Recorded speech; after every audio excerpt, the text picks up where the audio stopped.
নারকেল আর চিংড়ি মাছ দিয়ে করা কচু শাকের এই রেসিপিটা কচু শাকের অন্যান্য রেসিপিগুলোকে কিন্তু হার মানাবে। তো হ্যালো এভরিওয়ান, আমি লীনা, আর আমার একটি নতুন ভিডিওতে তোমাদের সবাইকে ওয়েলকাম জানাই। এই রান্নাটার জন্য সবার প্রথমে আমি কড়াইতে দিয়ে দেব 4 চামচ মতো সর্ষের তেল। এবার ওর মধ্যে আগে থেকে নুন আর হলুদ দিয়ে ম্যারিনেট করে রাখা প্রায় 200 গ্রাম মতো চিংড়ি মাছ আমি ওর মধ্যে দিয়ে দেবো। বেশিক্ষণ ধরে ভাজার কোনো দরকার নেই, 2 মিনিট ধরে ভেজে নেব। পুরো রান্নাটা যেহেতু আমি সর্ষের তেলেই করব, তার জন্য মাছগুলোকে তুলে আবার কড়াইয়ের মধ্যে দিয়ে দেব বেশ খানিকটা সর্ষের তেল। এবারে সর্ষের তেলটাকে গরম করে নিয়ে ওর মধ্যে আমি দিয়ে দেব আধখানা কুচি করে কেটে রাখা পেঁয়াজগুলোকে নুন দিয়ে ব্রাউন করে ভেজে নেব। ততক্ষণে আমি ওদিকে সর্ষে আর পোস্ত ভিজিয়ে রেখেছিলাম। 1 চামচ সর্ষে, 1 চামচ পোস্ত আর 2টো কাঁচা লঙ্কা দিয়ে আমি বেটে নেব।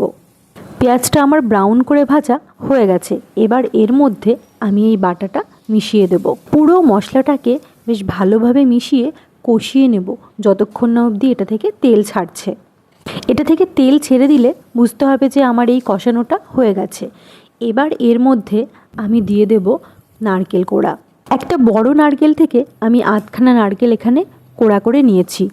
এবার নারকেল কোড়াটা দিয়ে পুরো মশলাটার সঙ্গে বেশ ভালোভাবে মিশিয়ে বেশ ভালোভাবে মশলাটাকে কষিয়ে নেব যতক্ষণ না অবধি নারকেলের মধ্যে যে জলটা আছে সেটা পুরোপুরি শুকিয়ে যায়। এরই সাথে দিয়ে দেব স্বাদমতো নুন আর একটু হলুদ। আস্তে আস্তে নেড়ে নেড়ে পুরো মশলাটা আমার কষানো হয়ে গেছে। এবারে এর মধ্যে আমি দিয়ে দেব 2 বাটি মতো জল। জলটা যদিও গরম জল দিলেই ভালো হয়, কিন্তু আমি এখানে ঠান্ডা জলই দিয়েছি, সেক্ষেত্রেও কোনো অসুবিধা নেই। পুরো মশলার সঙ্গে জলটাকে বেশ ভালোভাবে মিশিয়ে নেব আর অপেক্ষা করব কতক্ষণে জাল উঠবে। তো জাল উঠে গেলে খানিকক্ষণ এরকম জাল হওয়ার পর এর সঙ্গে আমি অ্যাড করব আগে থেকে যে ভেজে রেখেছিলাম চিংড়ি মাছগুলোকে, সেগুলো ভালোভাবে মিশিয়ে নেব আর অপেক্ষা করব জাল ওঠার। জাল উঠলে এর মধ্যে আমি দিয়ে দেব আমার আগে থেকে সিদ্ধ করে রাখা কচু শাক।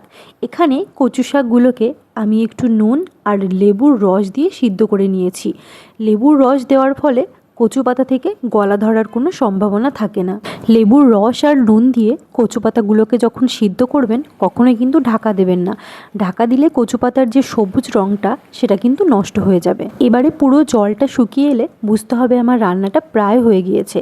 ঠিক নামানোর 5 মিনিট আগে আমি এর সঙ্গে অ্যাড করে দেব প্রায় 4 চামচ মতো সরষে। চাইলে একটু বেশিও দিতে পারেন, পরে আবার দেব, তার জন্য আমি এখন বেশি দিলাম না।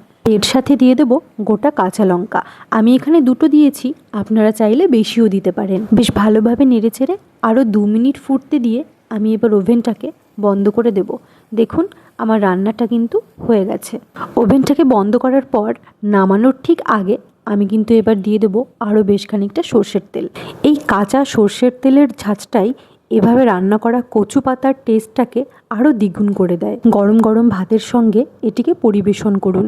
কচু পাতার এই রেসিপিটা একবার খাওয়ার পর অন্য কোনো রেসিপি আর মুখে ভালো লাগবে না। ভিডিওটি ভালো লাগলে একটা লাইক করে শেয়ার করে নেবেন।